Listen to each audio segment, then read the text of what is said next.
So very good morning, all of you. If you could hear me, that's great. Very good morning and a very big namaste from India.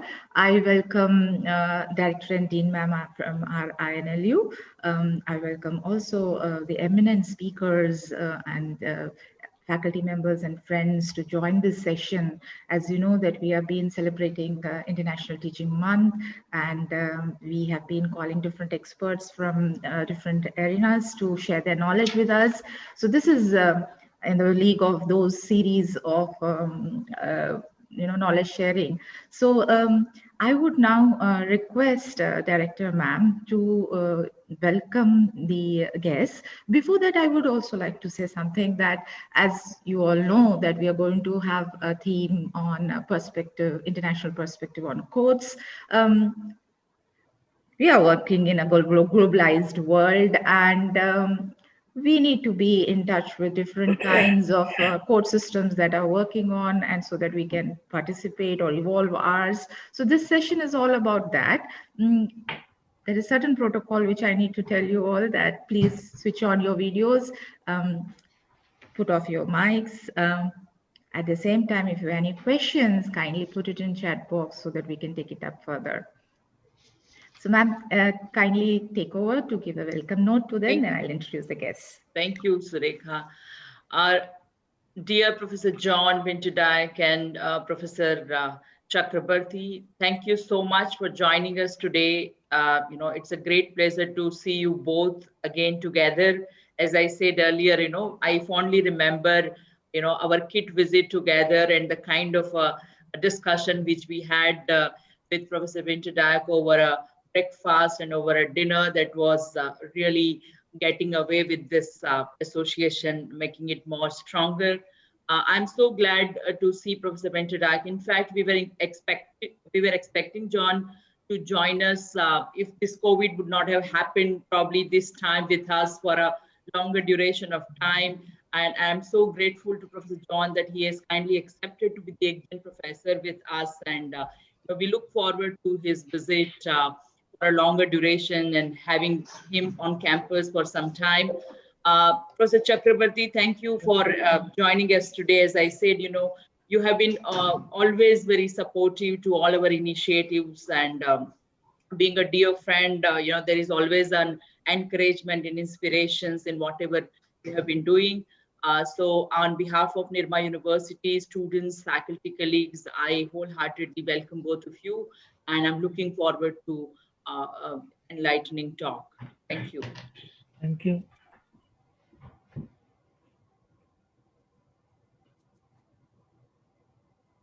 So ma'am, now I would formally welcome our eminent guest speakers.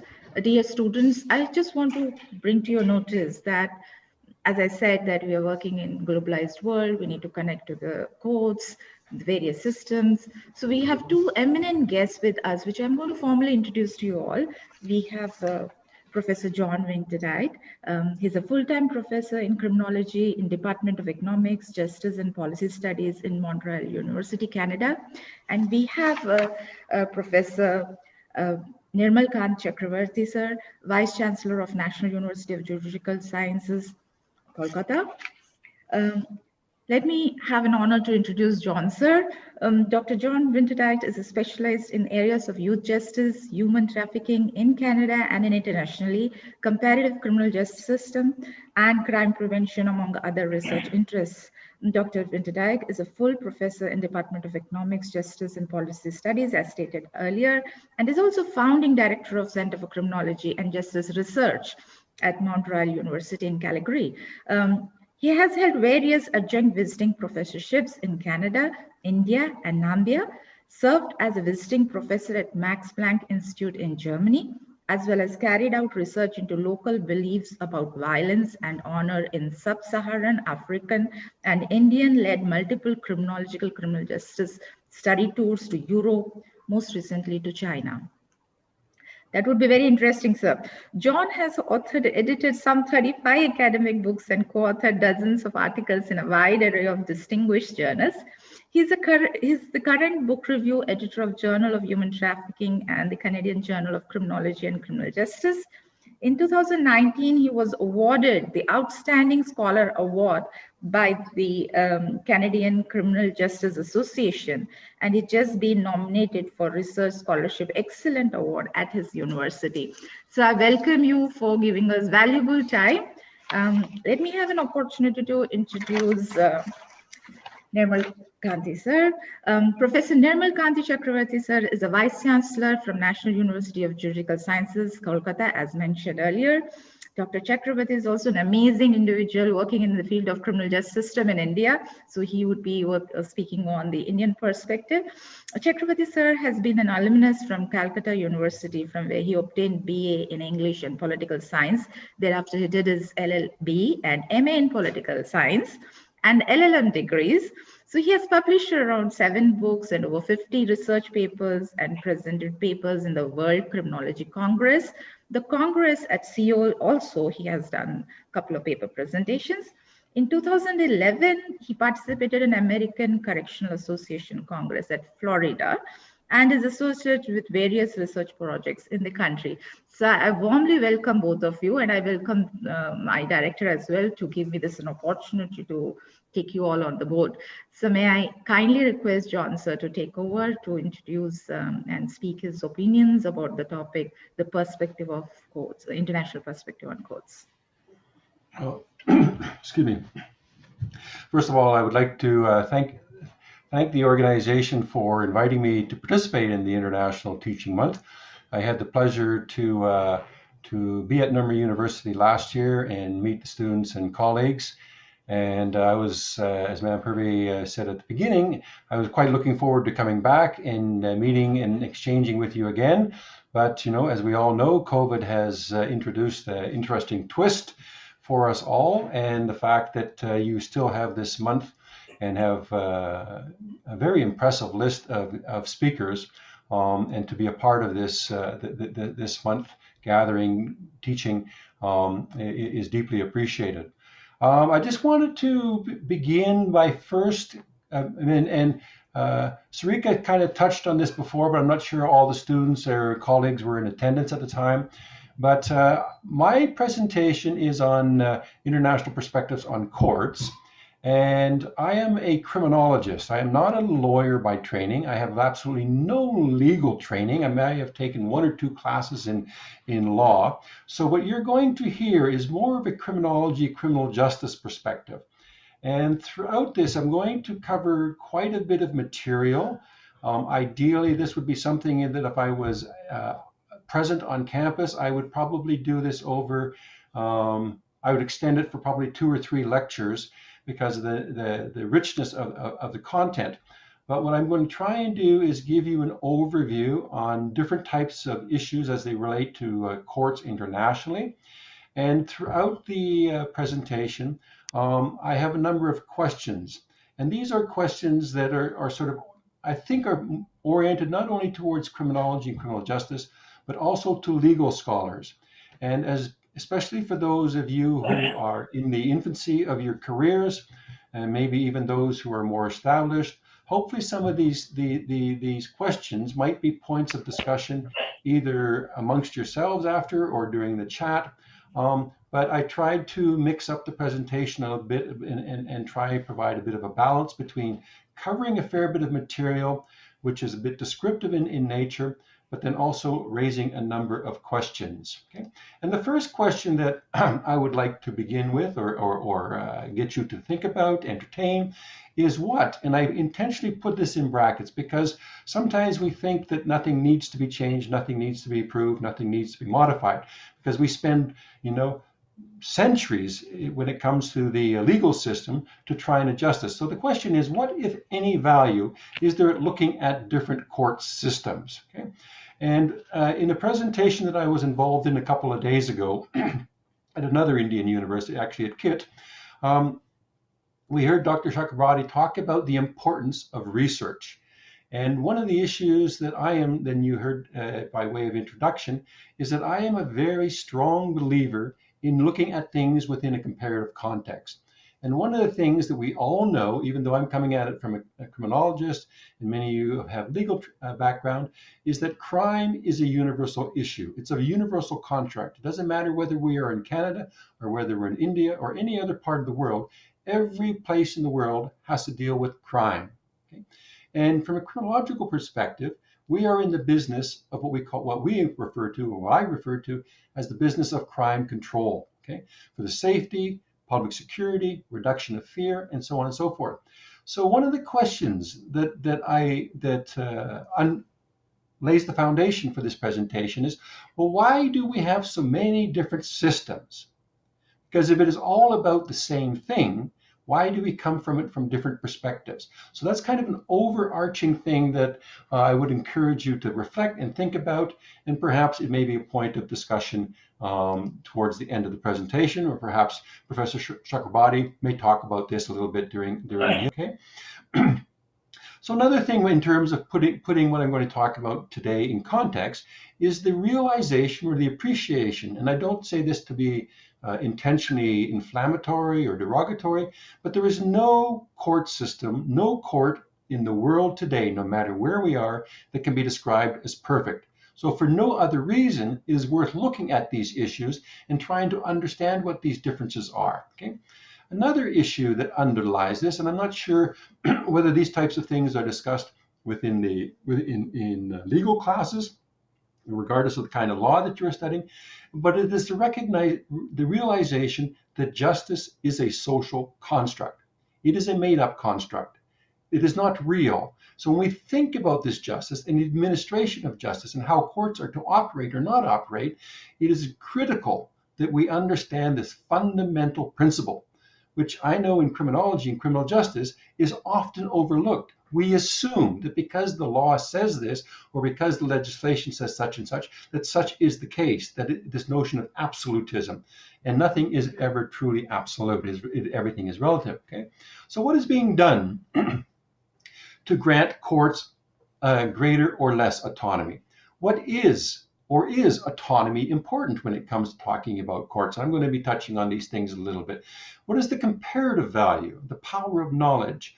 And then the idea of justice, the equity, the safety, the transparency, and the integrity. What do we mean by this? Okay, and I summarize all this by saying, okay, and when I'm speaking about the courts today, is that not only must justice be done, it must be seen to be done. And I think this is a phrase that many of you are familiar with. But I think if you reflect on what I'll be talking about today, is that hopefully this will take on a new level of meaning when we look at courts at an international level. Okay. Now, I have quite a few slides here. So what I'm going to propose is that I'm more than happy to share this presentation, because there's 40-odd slides and I can't possibly do all the slides justice. But if it is of interest to anybody, then I'm more than happy to share my presentation with the hosts, and they can disseminate it and share it accordingly. But anyways, a number of basic learning objectives that I won't take the time because I only have 45 minutes or so to speak. But a number of basic things that I want to look at. But the overarching objective of the learning objective is the value and the importance of looking at differences, different court systems, different practices, to see, is there something that we can move towards, or things that we may need to examine with our own jurisdiction within our own country, our own court system, that we might want to begin to address and question and or study. Okay? So a simple thing to start with, and again, this is something that most of you could speak much more eloquently about than I. But again, unfortunately, because we do not, well, I guess if we had the time, we could open up the chat and have the exchange, but then I would be here until about 3 o'clock in the morning, because it's already almost 9 o'clock here. So it'll be a rather long period of time. But you can ask yourself, what are the 5 main legal systems? And all of you, I'm assuming, know a couple of the legal systems, if not all the legal systems. But the question then becomes is, these are social constructs. These legal systems, how did they come about? Why did they come about? And what are the implications that they have for the administration of justice and crime control business? Okay. Well, as you hopefully can see on this, These are the 5 main legal systems: civil law, common law, Muslim law, contemporary law, and mixed systems. And when I go through the other slides, I'll be touching on some of the court systems in these different jurisdictions. Okay. These are this is another sort of example that I captured from a different source. Okay.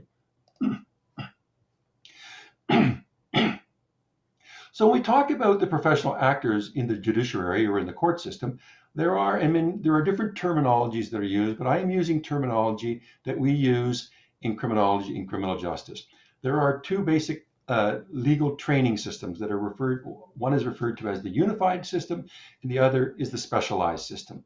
And if it's not familiar to you, and I apologize if this is common knowledge to you, but not being a colleague at the university, I'm not sure to what extent you may or may not be covering these issues.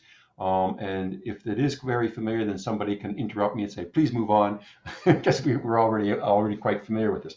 But anyways, the system that is familiar in a modified way, a hybrid way, is unified legal education. It can be found in India, United States, and Canada. And there are many other countries as well, but I use these as common examples. And this is the idea of a single integrated system, Okay? And it is usually dictated and legislated by our respective constitution. Most of these unified legal educational systems are based on the British model of the Common Law Foundation, and the idea is that the education takes place for legal training, whether it's a lawyer or whether it's a judge or a magistrate or any other form within the court system, at a general level at a university, okay? And then the individual then graduates with a general degree in law, not a specialized degree in law, but a general degree in law. And the idea of the unified system, which is characterized in India, United States, Canada, and England, is that an individual upon graduation has the flexibility with various courses that they take to move into different types of legal training, legal practice, and so on and so forth. So whether it's criminal law, family law, personal law, and so on and so forth. Okay? So for example, although I do not teach law in my particular program, the department that I am, is that we do have people in our department. When the students graduate, they will go either into criminal law, they go into family law, or personal law, or otherwise, but they get that general foundation, okay? And one of the ways to describe this and to look at this as a court system and its relative effectiveness is the idea of being able to move horizontally and laterally within a system. And it's rather unique, okay? It's quite distinctive.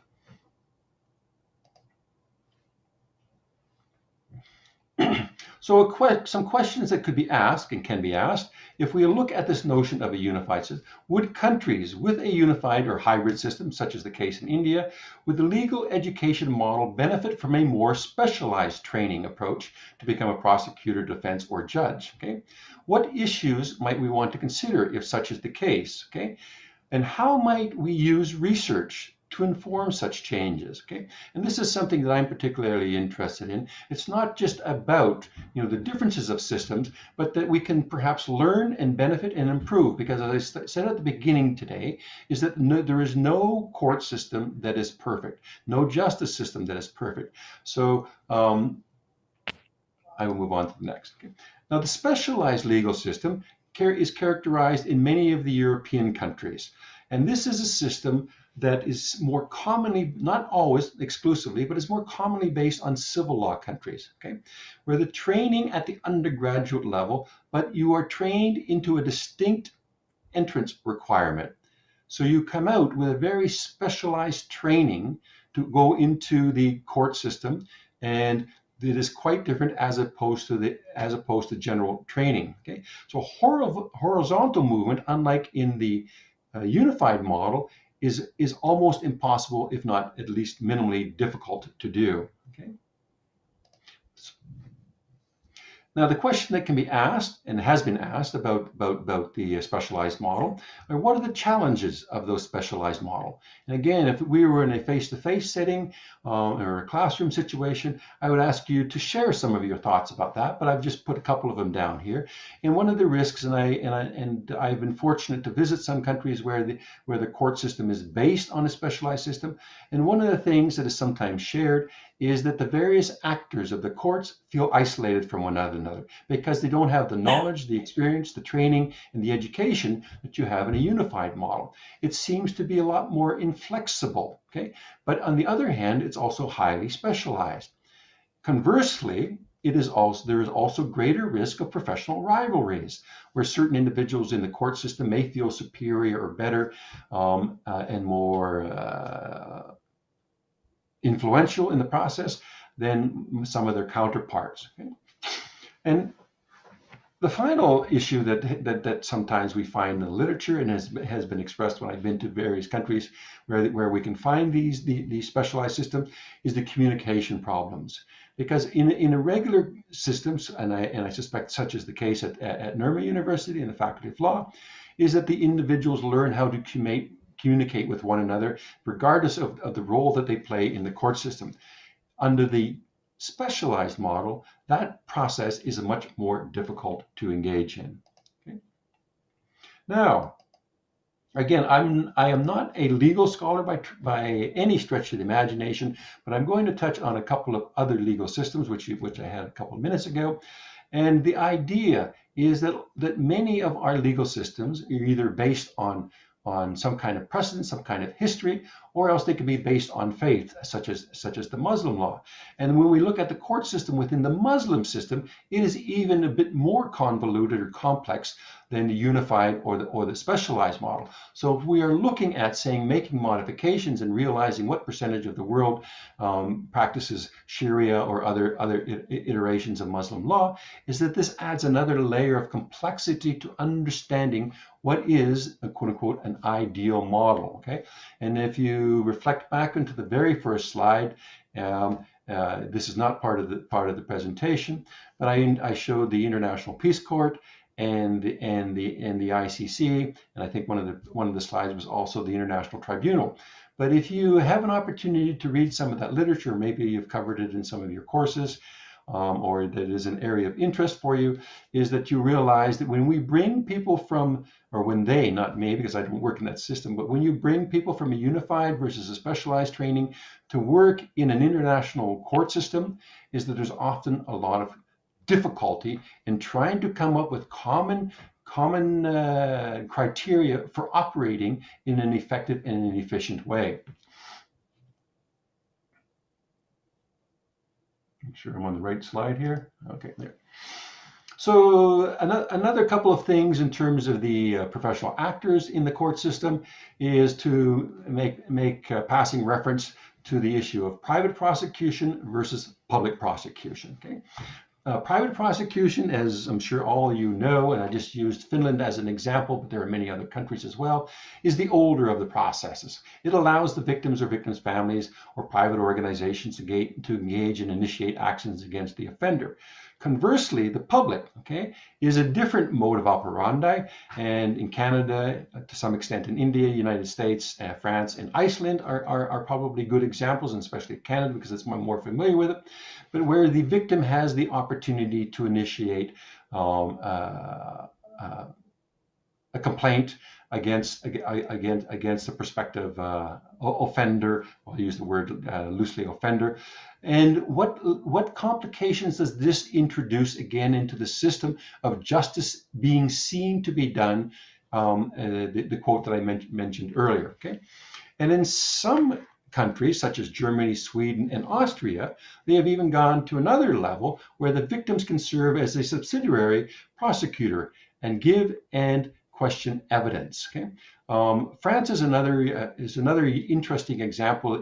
Well, it has a modified version in some of its courts where this can be done. And a couple of years ago, I had I will say, use the word good fortune to observe this, and it was interesting. It was interesting to see that the victims we're conflating, complicating the judicial process. So from a court perspective, in terms of justice being administered in a fair and just and equitable way, it brought into some interesting questions. But again, this is not an area in which I have done a lot of much research per se, but questions to ask and perhaps reflect upon as we go along. Okay. I'm trying to be mindful of the time here. Okay, so this slide just simply points out that, you know, India is an example where public prosecutions versus other countries where the private prosecution, where it is brought forward by the public per se. Okay, and it is the question that I would ask in reflecting on these, and I suspect that both terms are familiar to the audience in terms of the role of various roles of prosecution, is what is the relative success of each? Okay, what are the strengths and the weaknesses of using a public system versus a private system, or in some cases, like in Saudi Arabia, a hybrid system? Okay, and again, there is no clear evidence to that effect. In fact, unfortunately, with the exception of certain areas, there's been very little research done in these types of issues. Okay, this particular slide. Okay, it just speaks to two different European countries, and there I'm just simply trying to highlight that the nuances in the terminology that is used for prosecutors, for magistrates, for public prosecutors, to investigating judges, particularly in France, and that we even use different language. So if we are studying these things from a comparative perspective and trying to understand how the courts are similar and different, is that we all also need to appreciate not only are they founded on different legal systems, but they are also use different language, different terminologies to define practices that may be similar, but because of the language that is used, are difficult to discern unless you invest the time and energy. Okay. Now the next couple of slides. I don't have my chat open, so I don't know if anybody's posting anything in chat. But the next couple of slides is just to illustrate the court system that no matter where we are, relative to where we are in the world, is that the court systems can look quite different in terms of their structure. And this is another issue that to my knowledge, and I could be quite naive about this, but to my knowledge has not been well studied or looked at as well. How fluid is the system? How dynamic is the system? How static may the system be? And so on and so forth. So here we have a simple illustration of the main components of a French model, and you can just see visually when we compare this to the legal system in Canada, it is quite different. Okay, so what are the implications in terms of justice being administered in a fair and a just way? And again, I come back to that term, fair and just. Okay? This slide I probably didn't need to include, but this was just simply an illustration of the Canadian criminal justice system. And in India, it would be fairly similar because we have the whole process of beginning with the investigation, the charges laid in the prosecution, and the sentencing and the appeals. I think this is pretty standard I know it is very similar in the United States, and I suspect it is fairly quite similar in India as well. Okay. Types of public prosecutors is another area in terms of of courts and the actors in the courts that can affect the dynamics of how justice is administered administered. Okay. We have the office of the prosecutors. We have procurators, and then we have other public officials. Okay. Now, some countries like Austria and Iceland, they have different actors who can act in the capacity of being a prosecutor that other countries can't. For example, in Canada, it is not possible, unlike in Iceland, where a regional police commissioner can come in and has prosecutorial powers. Okay? The question is, and I took a quick look at this, but in Iceland, even though the police commissioner has prosecutorial powers, he or she has no legal training per se, other than the training that they receive in the police academy. So when they go into the court system, despite the status that individual may have, what is their relative effectiveness in the administration of justice, okay, in the administration of law?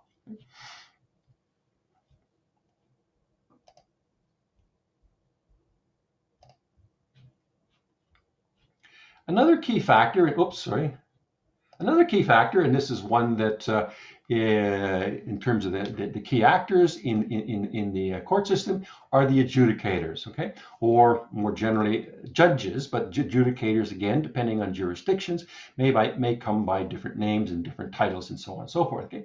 But the adjudicator, in a general sense, are those who are responsible for deciding whether the accused has committed a criminal offense, okay? And it is typically, okay, and this is again is an issue that I, at least in the past, I have spent a little bit of time working on this back in the days when I was a graduate student at Simon Fraser University, because the state or the province that I was working or studying in at the time was entertaining a different model of adjudication, and that model was one that needed to be studied. So I was partly responsible for this. But one of the things that they wanted to look at is the relative use of jurors in the administration of justice. Okay? And when we look at the court system and how it operates, and historically whether it's a unified or a specialized model, is that jurors in different jurisdictions play more a bigger role or a smaller role. In some jurisdictions, they only are involved in the more serious cases. In other jurisdictions, they may be involved in less serious cases. Again, the question is, in relative terms, you know, what is the impact of that, and what is the difference between officially trained judges versus lay judges? And I'm going to come back to this lay judges in a bit, because there are some jurisdictions in Asia and in Europe where they rely more on lay judges than they do judges. And what are the implications of that in terms of justice?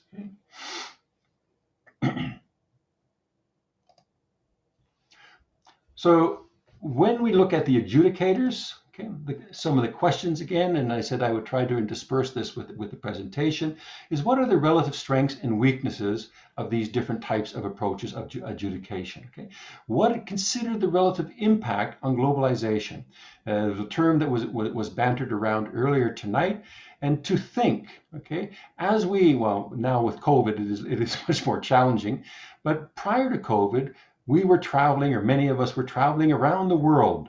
And this idea of systems being more insular and isolated from one another, so where we could say, okay, well, this is traditional, we've had this for however many years, and now we find ourselves in many different parts of the world and dealing with different types of systems.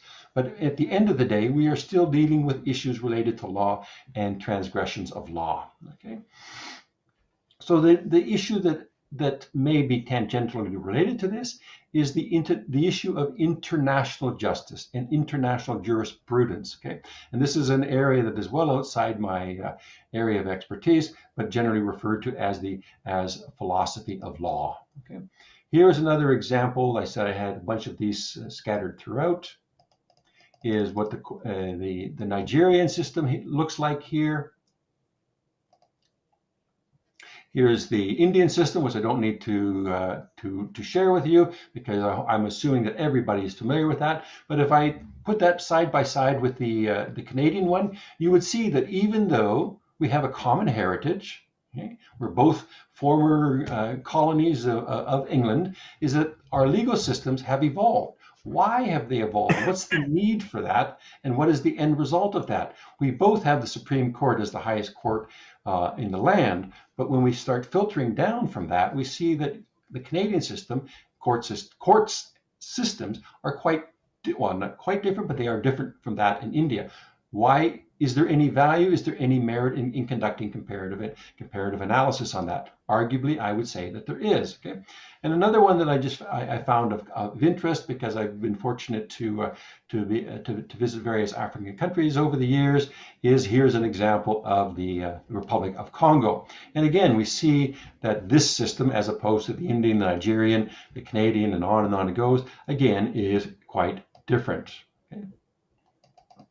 So when we talk about the adjudicator, I'm going to skip over this one, but a day in the life of a judge. When we talk about lay judges versus trained judges, the unified system versus the specialized system, is that we would probably could add different descriptors, but that this is a fundamental role in the administration of justice, but it is one that varies depending on the type of court systems that we are in. So again, I just simply share that as a visual demonstration of what I wanted to talk about. Okay. So I've already sort of made reference to this, but professional judges, jurors, and lay judges. Okay. Nope, sorry. Now, if I had the opportunity again, I would have a bit of an exchange with you, but I would ask how many of you might feel that the idea of using lay people to serve as judges, to execute the law, interpret the law, administer it in a fair and just way, would feel that this is a viable model of a court system. Okay? Well, the research that I've looked at shows that although people who get to serve as lay judges appreciate and respect the honor that is given to them, they find it incredibly difficult, incredibly stressful, and rather time consuming because the learning curve is quite high. So again, I go full circle and ask the question, in relative terms, is this an efficient and effective way for courts to operate, to have such diversity, such complexity, and many different iterations of it? Okay. Within this, and we see this happening more and more as the world is getting euphemistically smaller, is that we are now beginning to see increasingly, okay, and I say beginning to see, it's been going on for a while, but we are beginning to see the different types of courts emerging, okay? We have police courts, we have correctional courts, we have assize courts, we have drug courts in Canada, we have family violence courts in Canada, and on these things go, so that now we begin to see the splintering of justice being divided into microsystems that fall under a general umbrella of the court system, but they become, even though we are a unified system, that we're beginning to see these things beginning to splinter and going off in a number of different directions, and again raising questions, or some people are raising questions, as to whether or not this is undermining the overarching concept of justice, equality, and fairness for all. Okay. Personally, I understand the rationale for these new emerging courts, but from an efficiency and effectiveness perspective, it is raising a number of serious concerns from a criminological and criminal justice perspective. Okay. Here's a couple of other examples: magistrate courts, and these can be found in England and Wales. They've been around a long time, but in the Crown Court. In Nigeria, we have some other types of courts referred to as inferior courts and state high courts, and on it goes. I could go, I could come up with all kinds of different examples, but the idea, and maybe one of the interesting things to know, is that although Nigeria is based, was a former British colony as well, is that it has introduced in the state high court, it has sort of a hybrid model where it has brought faith into the court system. So now we have the conflict between, constitutional governance of the court and that of religious faith overriding. Okay, and a couple of years ago, we had a discussion here in Canada as to whether or not, because of the strong representation of people of Muslim faith in Canada, whether or not we should establish a separate court to accommodate people of Muslim faith because of their beliefs and followings and so on and so forth. And whether right or wrong, I'm not going to pass judgment on that. But at the end of the day, it was decided that from a unified perspective, which characterizes Canada, is that it would not be in the best interest of Canada to respect that type of diversity. But the people who did not receive the benefit of that decision felt that there was an injustice being done. So from a court perspective, it's like, how do we, again, we ask these kinds of questions, how do we address that? Or how might we address that? Okay. These are just simply other examples of Nigeria. And we see that Nigeria is a much more linear, not a very complex system. But then we can get into what we've already covered this one here. Then we have the United States, which is more of a layered system, a layered approach. And again, I'll be sharing these slides so you can look at these in greater detail if you want. but just the idea again of complexity. I throw this one in here, the Netherlands, because I was born in the Netherlands, I was raised in Holland, and I've always had an interest of looking at the Dutch, not just the court system, but the legal system and the justice system in general, because they have some rather unique practices. But here, and I was interested to choose this one, and I just say it in passing, but we see that the system here is a much flatter system. Court system is much flatter. Is that the idea of competition, rivalry between the various courts? There's much less of this that takes place under the Dutch model than it might perhaps in other countries like Nigeria or the Congo or otherwise. Okay.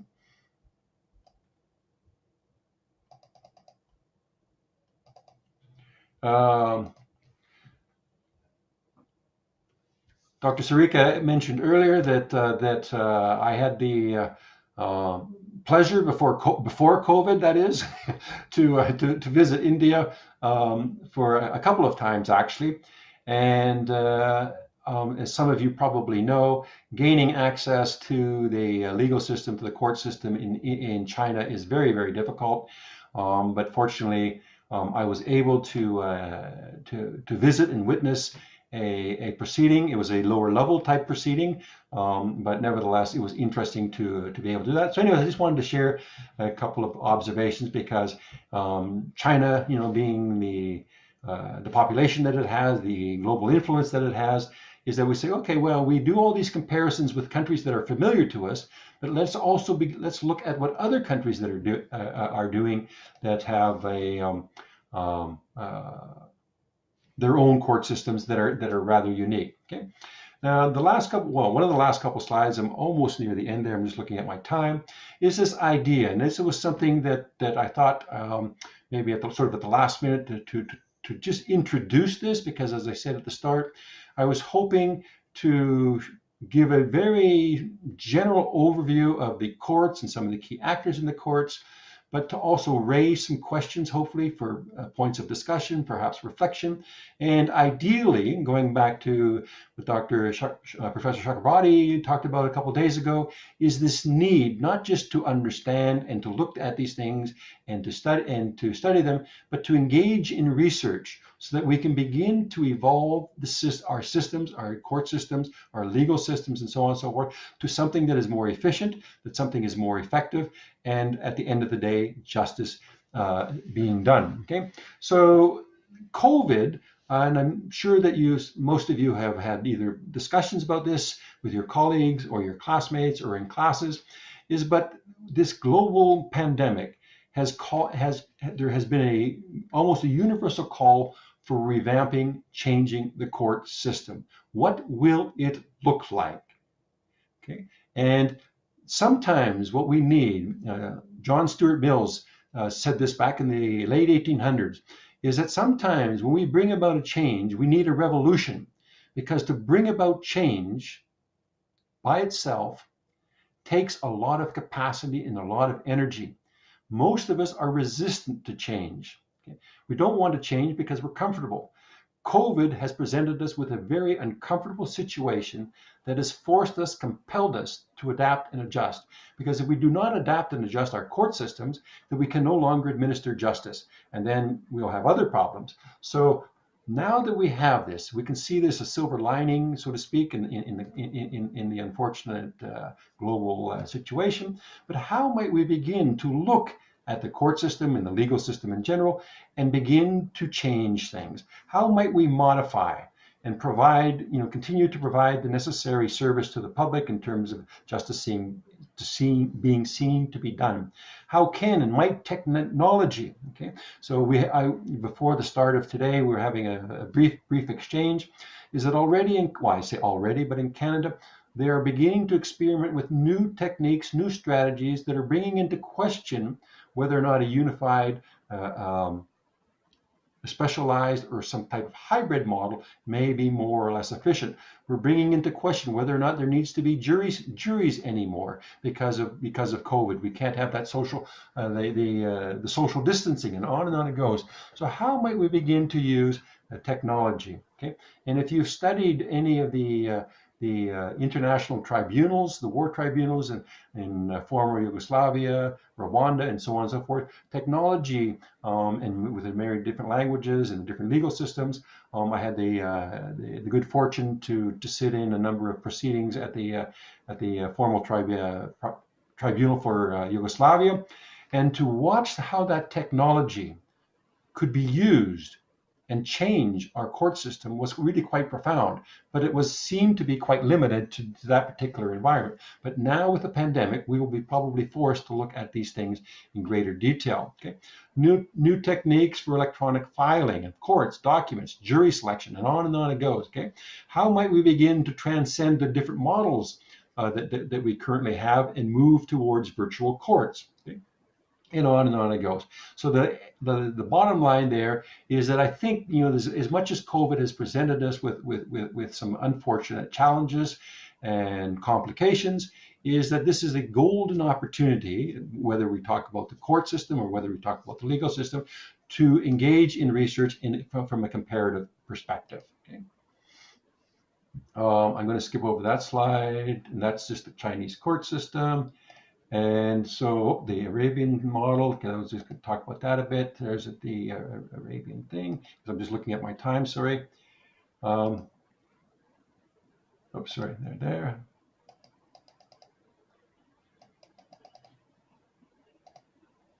So I just wanted maybe to briefly try to summarize what I've tried to say in the last 40 odd minutes or so is, I've provided a very general overview of the courts to the judiciary from an institutional and an actor's perspective, okay? And how, I mean, not in great detail, but how the various actors achieve the various positions, and that they achieve these things through different means and mechanisms. But what we don't really fully understand or appreciate from a research perspective is, are any of these positions, techniques, and strategies quote unquote better than others? Can they or should they be modified? Observe different systems. We've looked at that.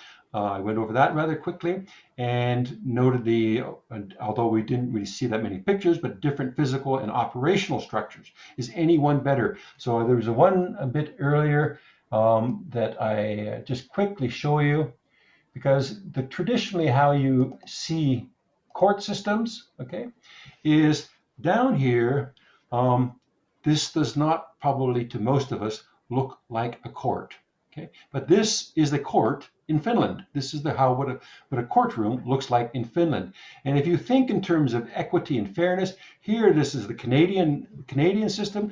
This has a very distinct sort of structure of hierarchy.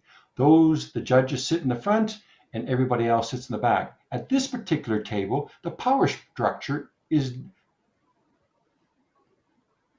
broken down. It's a round table, okay?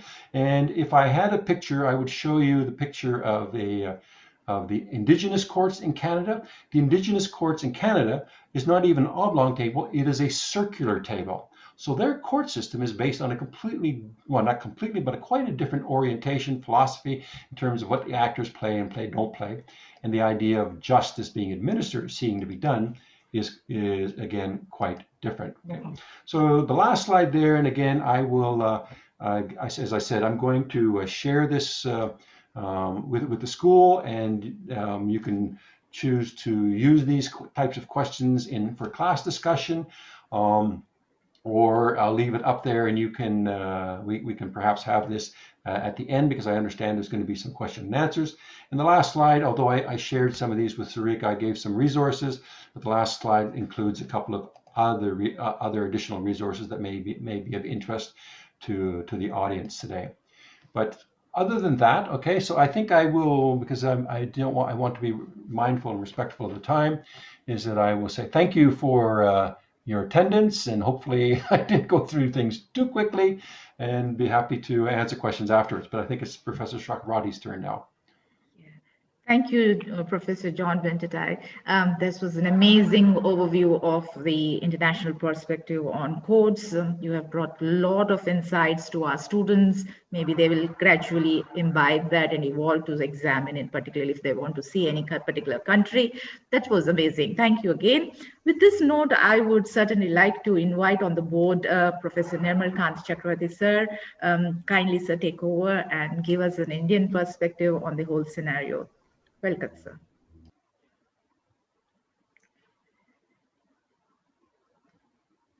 Very good morning to all of you.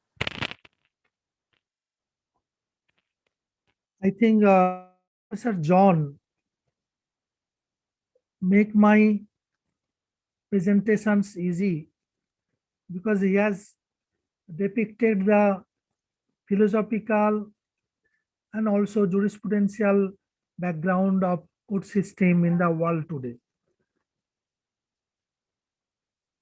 Taking one particular slides that various systems of legal system and the courts, he has mentioned the 5 systems of justice or court system or legal system.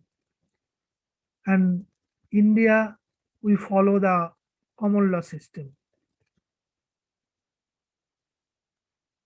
Common law system definitely having some characteristics, Indian constitution as well as our legal mechanism conferred to the courts, either civil court or criminal court or other types of court.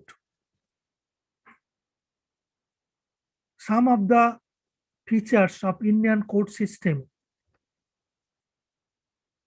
may be taken into account before we proceed to the legal regime. The most important one is our judicial lawmaking, or in constitutional perspective we call it judicial review, where if there is any gap in the law, our Supreme Court and in some cases the High Courts are empowered to fill up that gap, and that judicial review makes our Indian judiciary unique compared to other legal systems.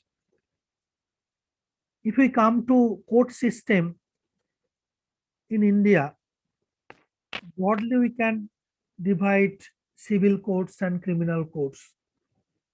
But we have the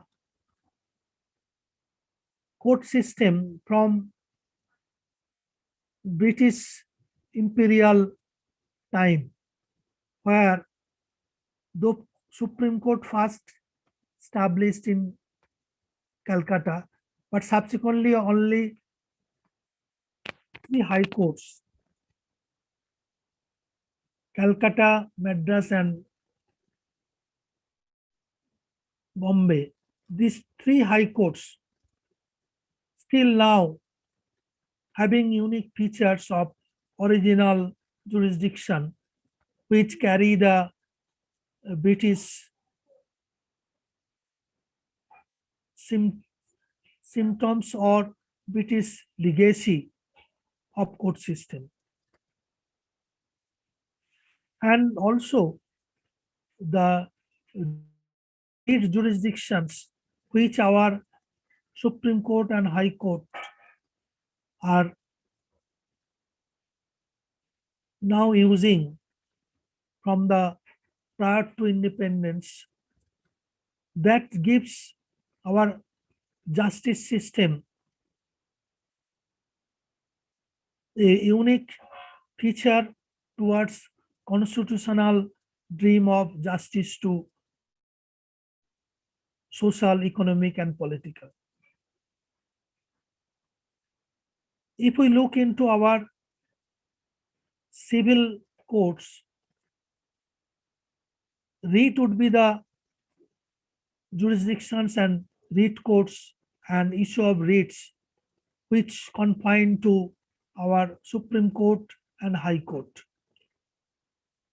Supreme Court under Article 32 and High Court under Article 226.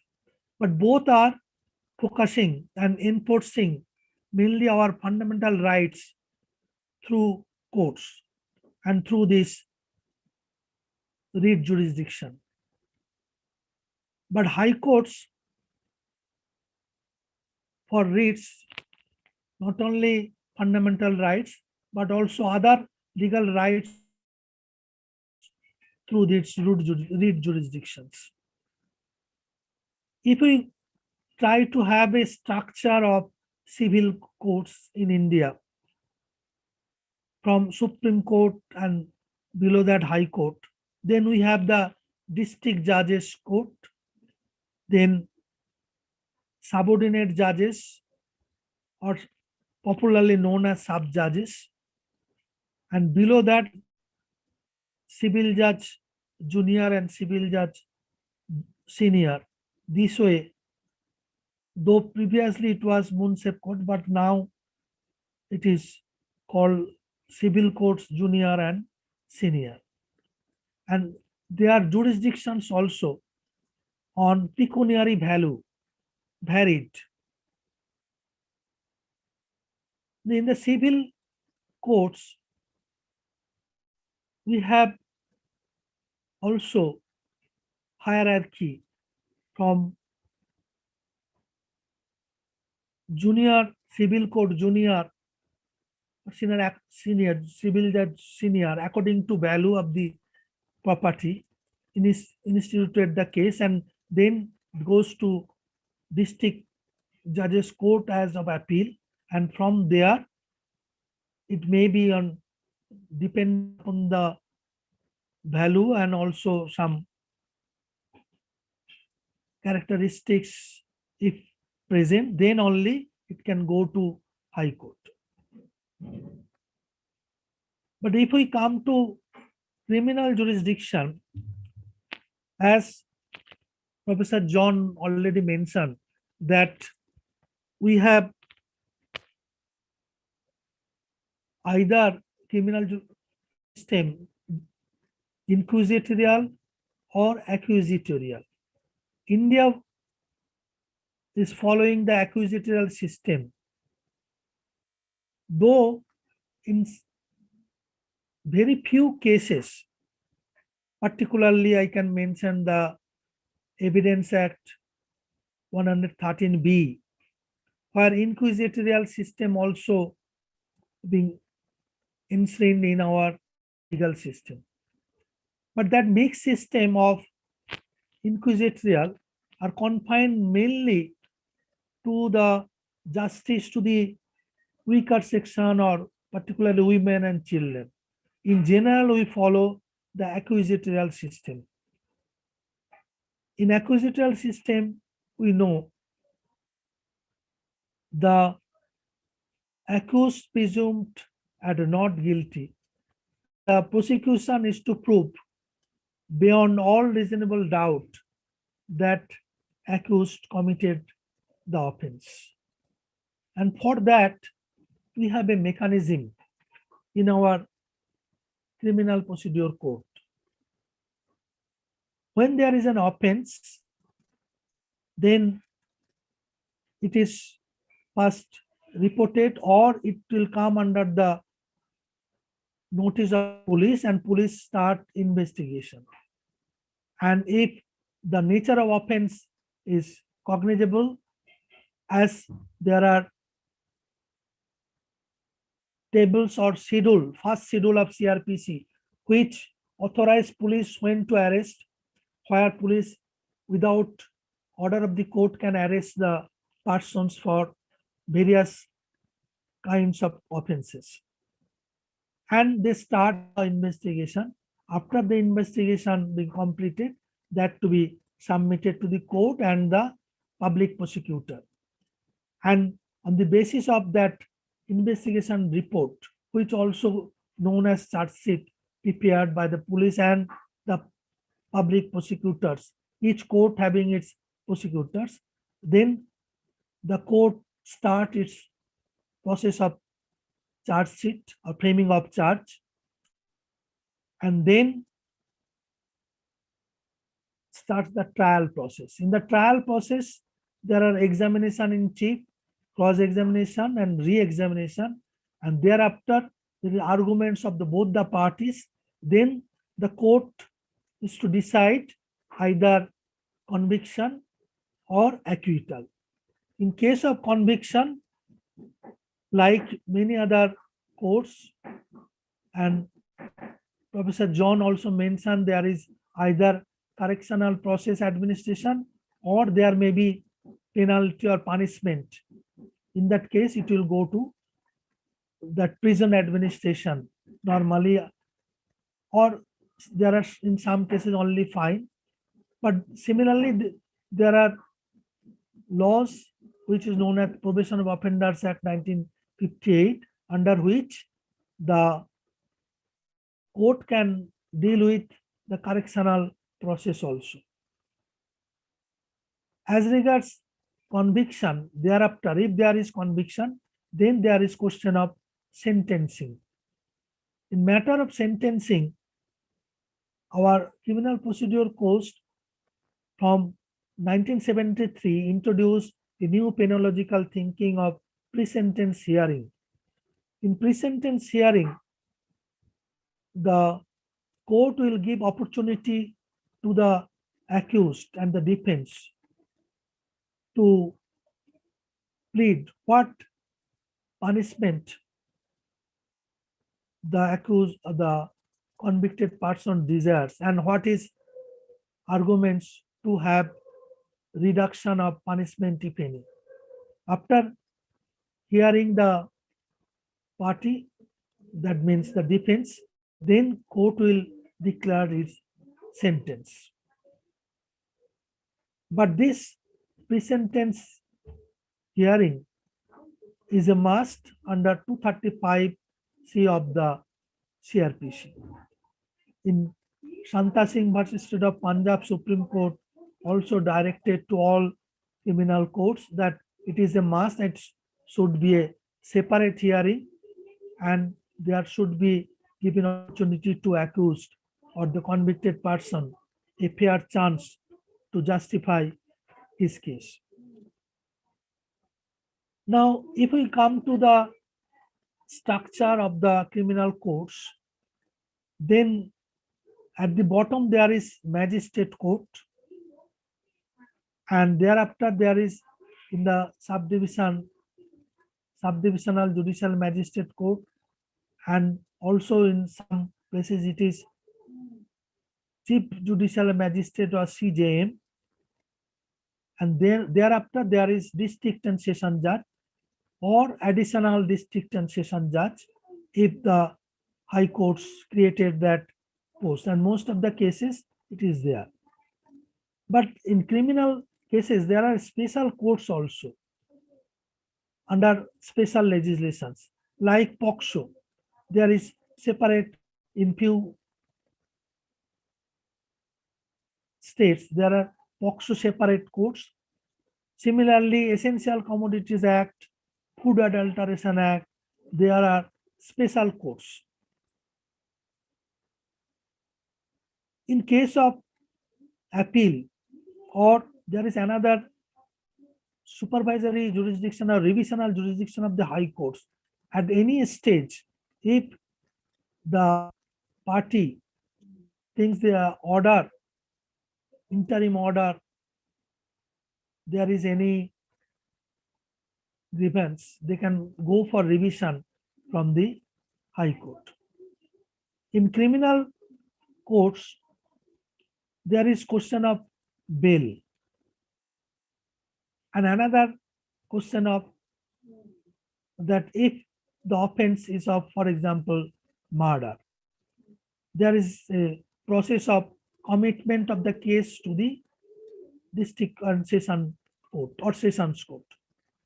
So if the offense is such, and in criminal cases, there is a jurisdictional declaration by the state. If any offense, serious offense committed, which is not triable in the magistrate court, then magistrate is to commit that case to the session court. If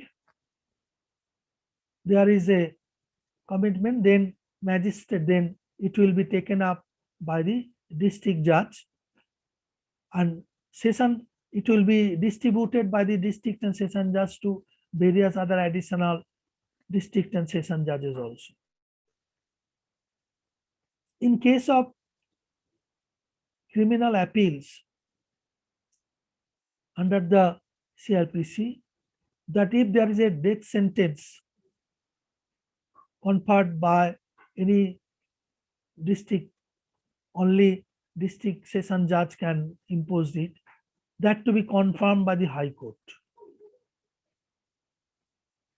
Unless High Court confirm, it will not be executed. Moreover, there is a provision that against the High Court, against the order of the district court, if there is a death sentence, there is appeal lies to the High Court.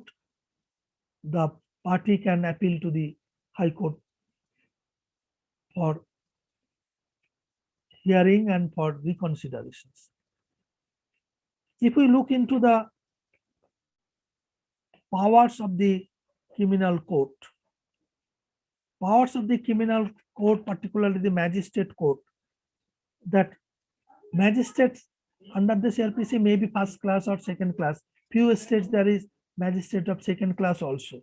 Magistrate first class having power of 3 years imprisonment and fine depending upon the state. In India, Criminal Procedure Code, there is some choices given to the states that they can amend some provisions of the criminal procedure. So they can't amend IPC, but they can amend any provision of the Criminal Procedure Code.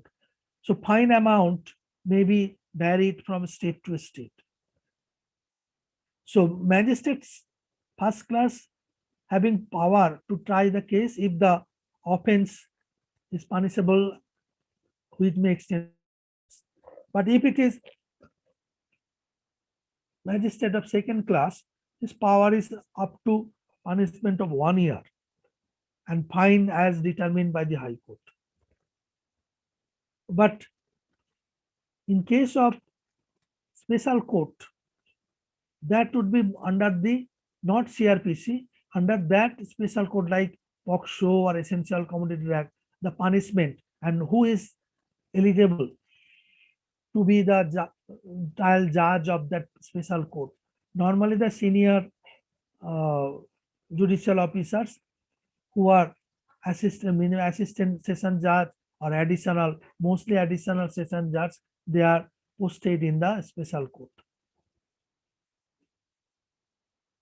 In this connection, I have to also mention, if the metropolitan cities,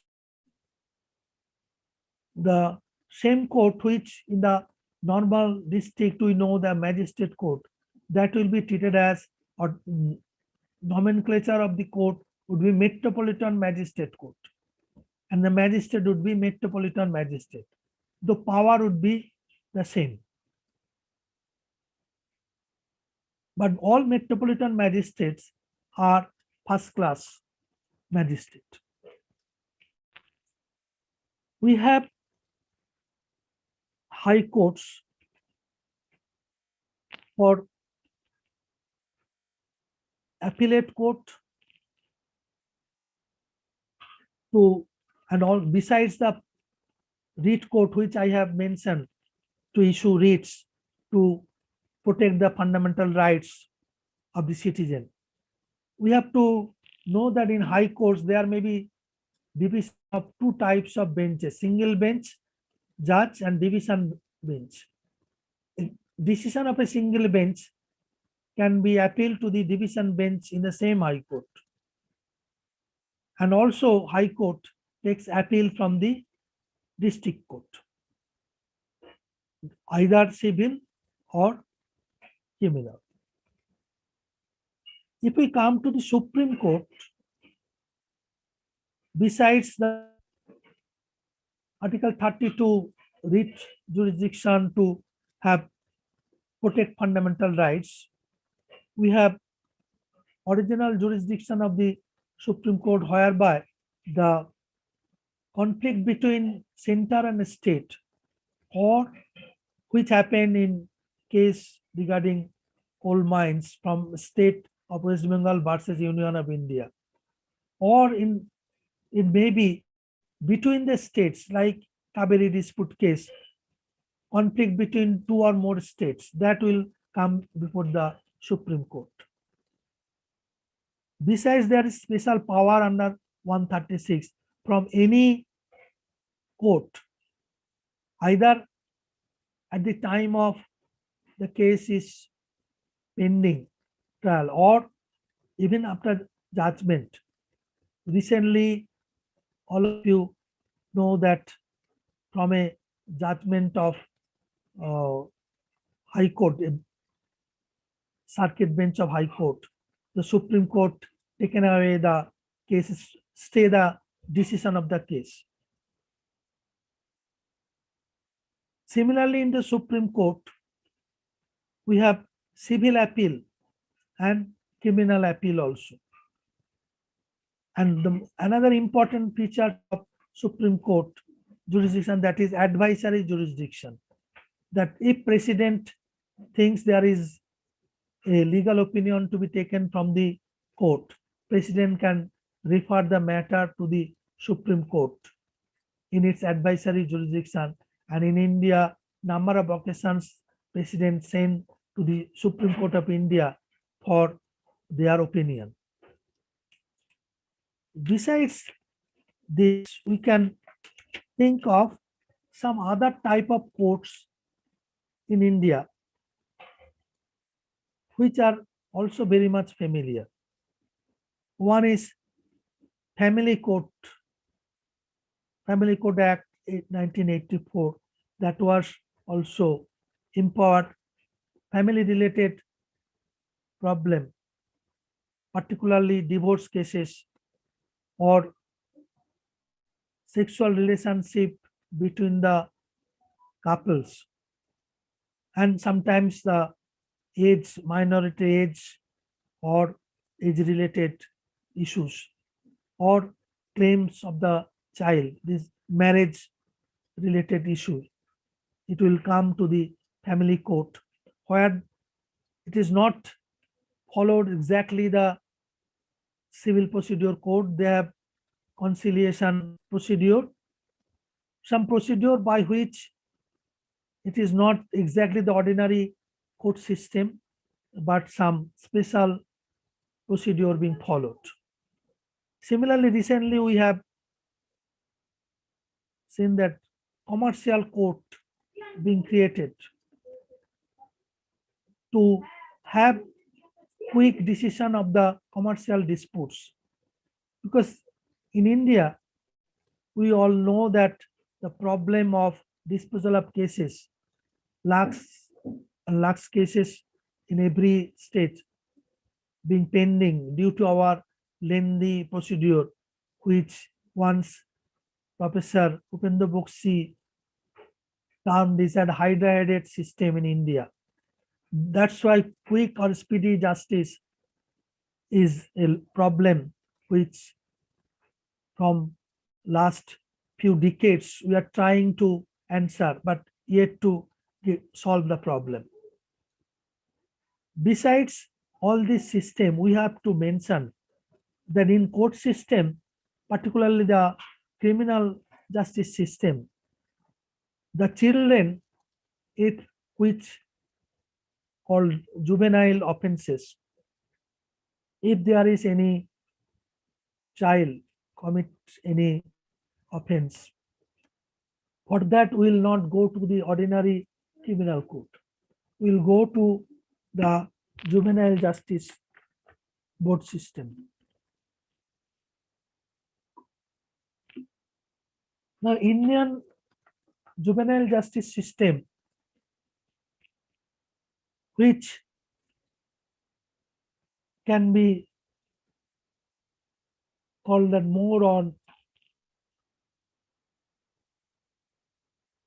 American type of juvenile justice system, where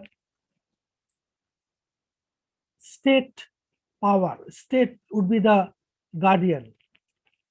And that's why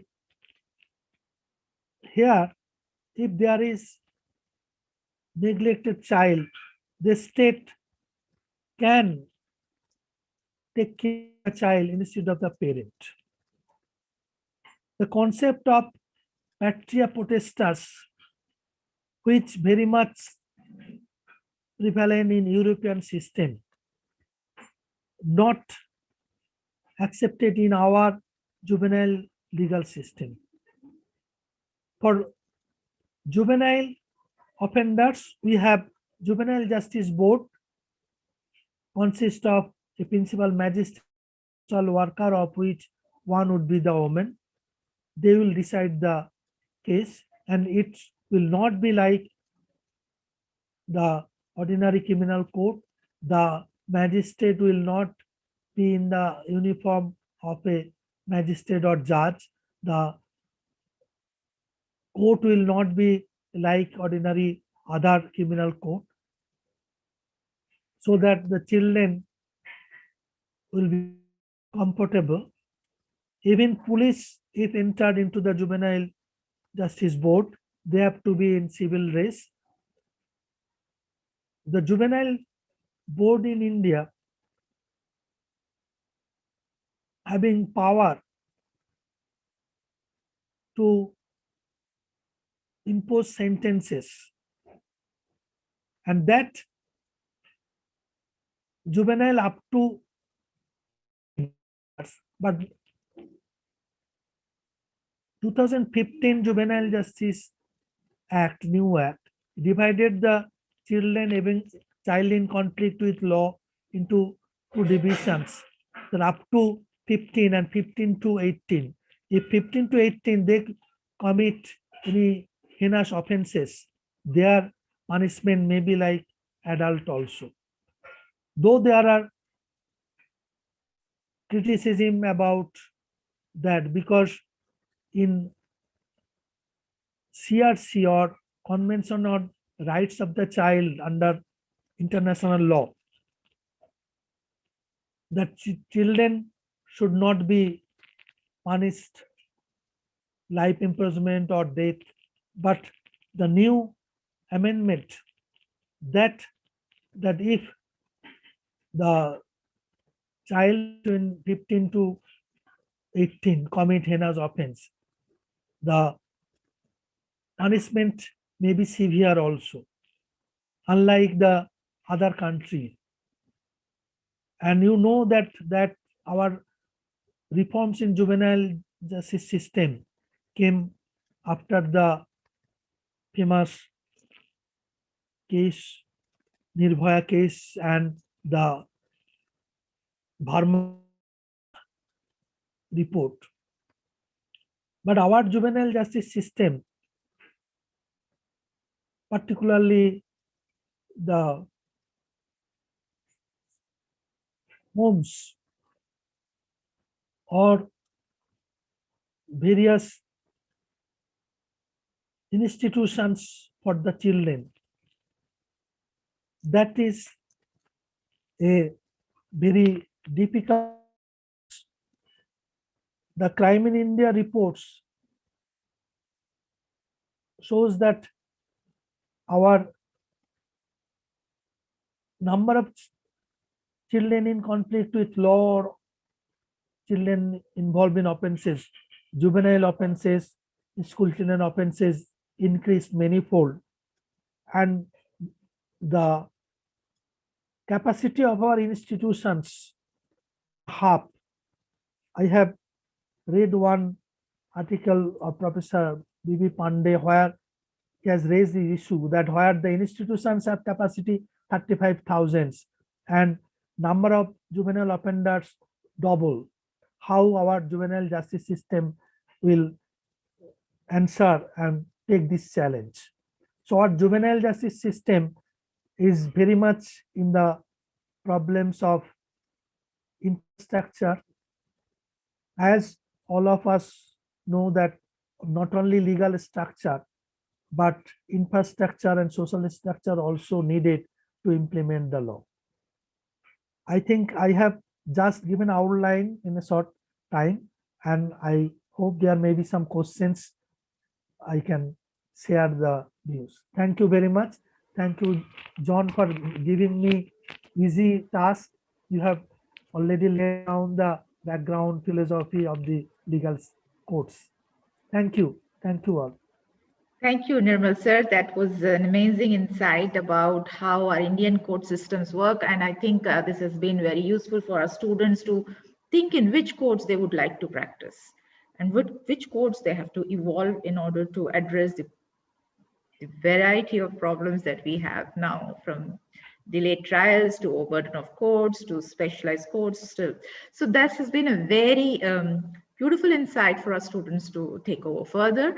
There are a couple of questions which I would like to definitely ask both of you. I mean, it's a common question to both. How, now that we are moving into modernity and we have been also experimenting with technology in some way, COVID has actually accelerated the technology to use virtual courts. Now, the question from one of our students is, how effective is the new models of virtual courts? What measures can we take to make the approachable as the physical courts? I will start. I will also request John to add.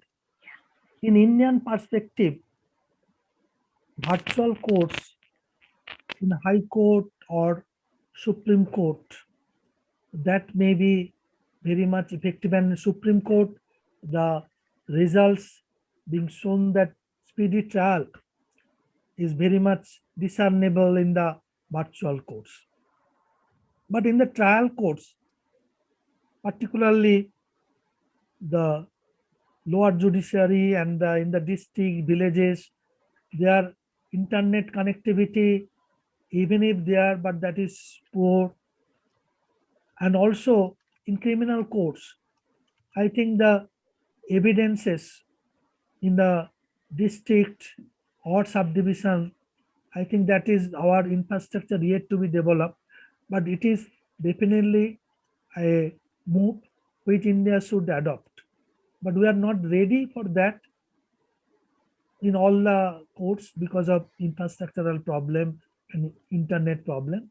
But it is a welcome approach if we can continue, even if the COVID being go away from us. But in many cases, it will help speedy trial. John, over to John.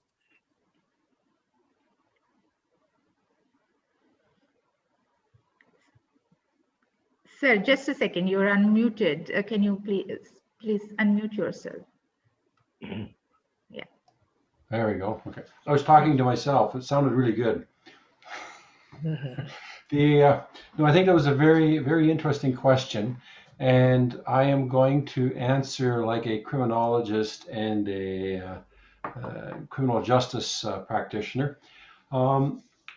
I think that change, whether it's the virtual court system, and as Dr. Chakrabarti pointed out, is that there may be nuances that what we need to take into consideration. But as a criminologist, I would caution that we need to bear in mind that any changes that we make, and this is true of why our justice system has been so slow to change and evolve, is that there are significant ethical and moral implications on making changes. And the consequences of those changes may be something that we could live to regret. Now, sometimes we think that change is good for the sake of change, but sometimes the status quo is what is needed. And so as we move forward, is that as I going back to what I was saying earlier tonight or this morning, is as we go forward, these are things where research, comparative inquiry and investigation need to go hand in hand. We have some examples of different parts of the world where different forms of technology are being experimented with. We need to look at the relative effectiveness of these systems, of these models, of these practices, and then within the context of what we are delivering, then begin to evaluate, does it have merit in India? Does it have merit in Canada? Does it have merit globally? And so on and so forth. Because again, as Dr. Chakrabarti pointed out, is that some jurisdictions simply do not have the capacity. And so it's a rather, perhaps a bit long-winded. I think it's a very good question. And again, from a criminological perspective, this is where we would say, I would say, is that it needs to be looked at, needs to be considered, but with due diligence and care in the name of research. Thank you, both the professors. Just one more question is there, which is like for the John. Justice has been a social construct, and Canadian and Indian government has been adopting common law system that is from British era. Has it been evolving the court systems in some way to meet the needs of the people?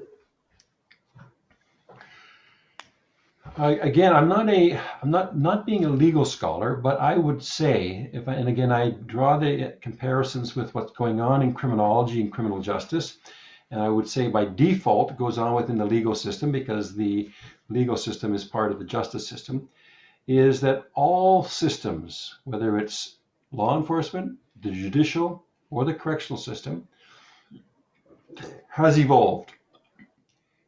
Because being a social construct, we adapt to the values and the norms of society.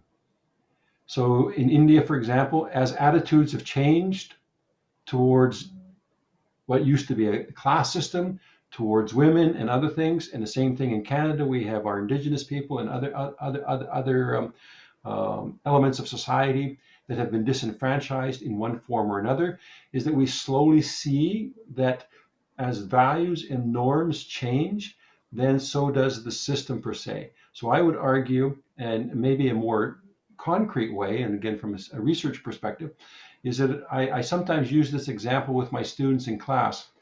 I don't have it here, but I have the criminal code, the Canadian criminal code from the year that I was born, a long, long time ago. That criminal code, same font, pitch size, is about this thick. The criminal code today in Canada is about this thick. So now whether that's evolving in a constructive way, a good way or not way, but I think an indirect way of saying is this, the system is evolving, but the question that I would then ask, is it evolving to a better system or a more convoluted system? And maybe the last thing to simply to put into context, I mean, you have many students here who are trying to find their way, figure out what area of law they would like to practice, is that I have had numerous discussions with police officers, old and young, and old police officers used to say, I used to know everything that was my responsibility. But now the laws have evolved and grown to such an extent that I no longer have the ability to know everything. So is that good or bad in terms of the administration of justice? Thank you, sir. Nirmal, sir, would you like to comment upon on that in just a couple of lines, if would? My view on this, that definitely the particularly criminal justice system, the Indian criminal justice system today, particularly the crime that is growing, we have tried to address. For example, the crime against women being increased manifold. If we look into last 10 years, and it was proposed that there would be some special women court with women judges, but in practice it is not happening. In law, in legislation, we have understood that this is the need, but our manpower, our attitude to develop the legal system quickly, or investment of the government for development of legal structure, legal system is not which is needed. So there is legal development, but development of this law in practice, I think needed much more attention and also investment to have a proper Indian justice system towards the people. Thank you, sir. Thank you for answering that questions. I think due to limitations of time, we would not be able to take more questions. So I would now request Netra, our student, to give a vote of thanks. With immense gratitude, I, Netra Singhmar, on behalf of the entire ILNU family, would like to extend the vote of thanks to Honorable Professor Dr. John Winterdyke, Professor of Criminology, Handling Department of Economics, Justice and Policy Studies at Mount Royal University, Calgary, Canada, for his valuable insights on the international courts and criminal justice system, also for touching upon the situation caused by the COVID pandemic in dispute resolution or justice delivery process. Next, Honorable Professor Dr. Nirmal Kanti Chakrabarti, Vice-Chancellor at the West Bengal University of Juridical Science, Kolkata, for highlighting the common law system followed in Indian courts and the process of justice delivery and its essential components at length. Sir, you definitely gave us food for thought as law students. Our charismatic leader, Professor Dr. Purvi Pokhriyal, Director and Dean of Institute of Law, Nirmal University, for guiding and supporting us and providing us with this platform for interacting with international and national experts and exchanging the ideas. Professor Shreya Srivastav headed ILNU International Office for the exposure of international teaching methods. Professor Surekha Talari for being moderator for today's session. Ma'am, your hard work inspires us.